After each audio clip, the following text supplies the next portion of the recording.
시청자 여러분 안녕하세요. 알고 싶어요 시간입니다.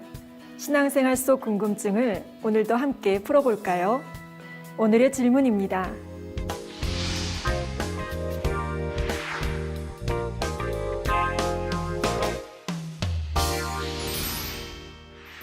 시청자 여러분, 성경은 보증을 명백히 금하고 있습니다. 먼저 잠언 22장 26절에 너는 사람으로 더불어 손을 잡지 말며 남의 빚에 보증이 되지 말라고 말씀하셨습니다. 즉, 다른 사람 대신 담보물을 잡혀주거나 남의 빚에 보증을 서지 말라 하셨지요.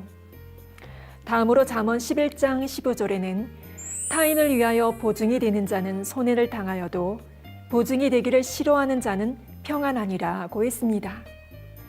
또한 잠언 17장 18절에서는 지혜 없는 자는 남의 손을 잡고 그 이웃 앞에서 보증이 되느니라고 말씀하셨지요. 지혜롭지 못한 사람일수록 함부로 서약을 하고 남의 빚 보증도 쉽게 서준다는 뜻입니다.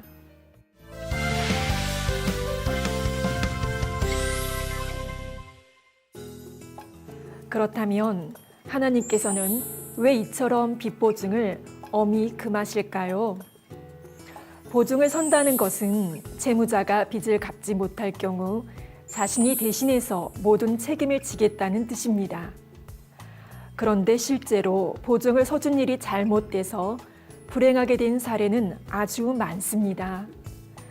우리나라 신용보증기금에 따르면 연대보증으로 파산한 사람은 연간 1만 명이 넘는다고 합니다.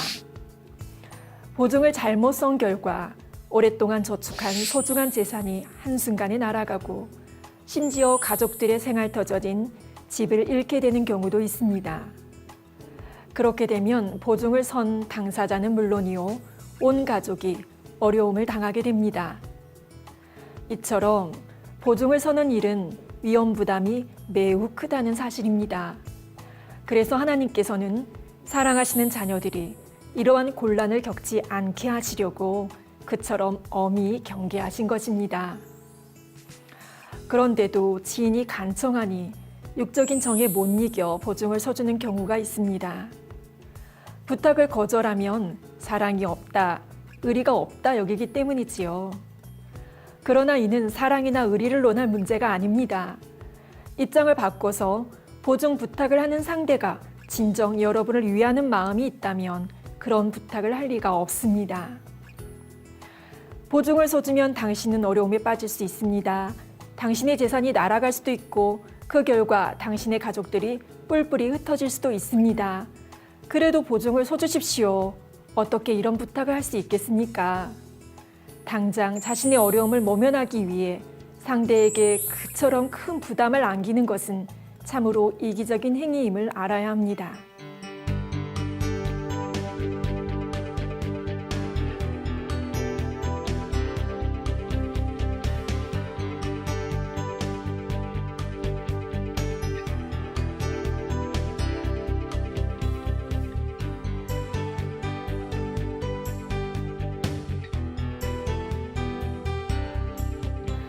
시청자 여러분, 보증을 서는 일은 이를 금하신 하나님의 말씀에 명백한 불순종이 됩니다.